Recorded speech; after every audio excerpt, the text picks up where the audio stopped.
जी, मैं बहुत टाइम से ये देख रहा हूँ कि आई थिंक यूट्यूब पे और बाकी जगहों पे जनरली T3 बहुत ज़्यादा जो है स्पॉटलाइट में आ गया है। पता नहीं क्यों, लेकिन T3 का एसी चाहिए जी, T3 यूनिट है नहीं है, इस तरह के बहुत ज़्यादा आते हैं। तो मैं चाह रहा था कि मैं इस चीज़ को थोड़ा सा क्लेरिफाई करूं, और ये नीड ऑफ द आवर भी थी वीडियो कि मैं इस पे थोड़ा सा बात करूं कि T3 क्यों लेना चाहिए और क्यों नहीं लेना चाहिए, कब लेना चाहिए कब नहीं लेना चाहिए, और T1 भी आपका एक अच्छा ऑप्शन हो सकता है। देखिए, सबसे इम्पॉर्टेंट चीज़ जो आपको ख्याल रखना पड़ेगा वो ये है कि जो आपका कमरा है, यानी अब फॉर एग्ज़ाम्पल आपका कमरा लेट से 120 स्क्वायर फीट है या 250 स्क्वायर फीट है, तो जो कमरे का लोड है, जो कमरे का लोड कैलकुलेशन बनेगा, आपको सबसे पहले उसके हिसाब से एसी लगाना है। अगर आप ये समझते हैं कि जी 250 स्क्वायर फीट का कमरा है या 220 स्क्वायर फीट का रूम है और वहाँ पे मैं 1 टन लगा लूँ और 1 टन T3 कंप्रेसर लगा लूँ मैं, और मैं इस तरह से पैसे बचा लूँ, तो इस तरह से वो परफॉर्म नहीं कर सकता। ये 1 टन काम नहीं करेगा, चाहे आप T3 ही कंप्रेसर क्यों ना ले लें। जो कमरे का लोड है आपने उसी के हिसाब से एसी लगाना है। ये नहीं हो सकता कि छोटे बड़े कमरे में आप छोटा एसी लगा दें और भले वो T3 क्यों ना हो, T3 कंप्रेसर का इस तरह का कोई आपको हेल्प नहीं करेगा। अगर वो कमरा 280-300 स्क्वायर फीट है तो तकरीबन 2 टन का लोड है। वो भी डिपेंड करता है कि आपका कमरा कहाँ बना हुआ है, वो भी बहुत सारे फैक्टर्स हैं, उनको भी मद्देनज़र रखना पड़ता है। जब आप हीट कैलकुलेट करते हैं, लोड कैलकुलेट करते हैं, तो ये सारे फैक्टर्स को कंसिडर करना पड़ता है।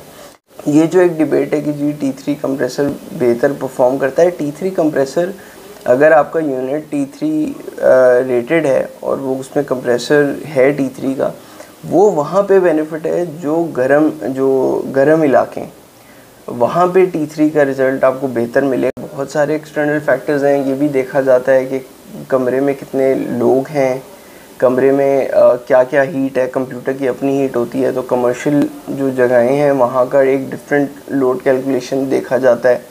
फिर आपका यूजेज कितना है, बहुत सारे और फैक्टर्स हैं। फर्नीचर क्या है, कारपेट है नहीं है, इससे भी कमरे में जो गर्माइश है उस पर इफेक्ट पड़ेगा।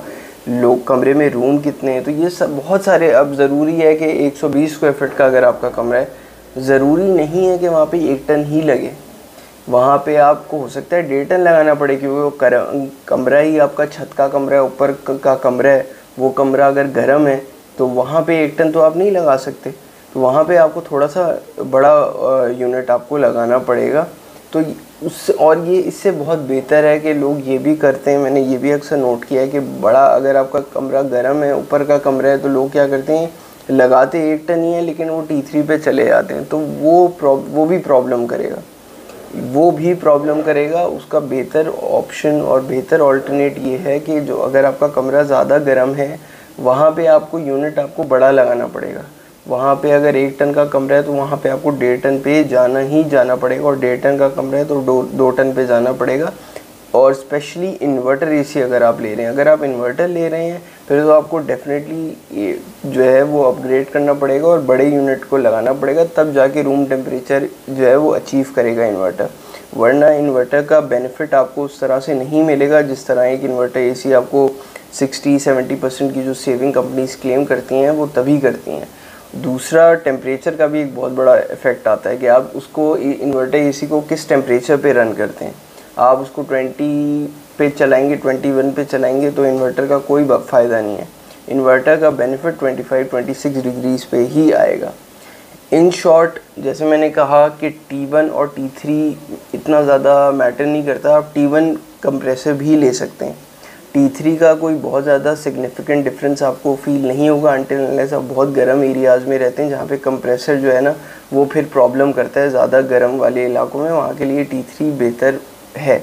कराची जैसे इन्वायरमेंट में, स्पेशली अगर हम कराची की बात करें, तो कराची के इन्वायरमेंट में इवन जो T1 कंप्रेसर है वो भी बहुत अच्छा काम कर सकता है, प्रोवाइडेड कि जो डिपेंड करता है कि ब्रांड कौन सा है, मैन्युफैक्चरर कौन सा है, उसकी जो स्पेसिफिकेशंस हैं एसी की, स्पेशली इन्वर्टर एसी की, वो मैटर करती हैं कि उसका ER रेटिंग क्या है, उसका एयर फ्लो वॉल्यूम कैसा है, वो फुल इन्वर्टर है नहीं है, तो वो, और फिर ये सबसे इम्पॉर्टेंट चीज़, उसका जो कॉइल्स हैं, इंडोर आउटडोर के कॉइल्स हैं, वो उसका सरफेस एरिया कैसा है, क्योंकि आपका हीट ट्रांसफ़र उससे इफेक्ट हो रहा होता है।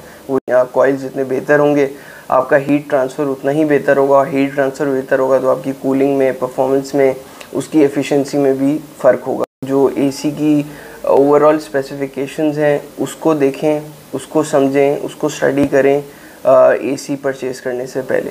Thank you.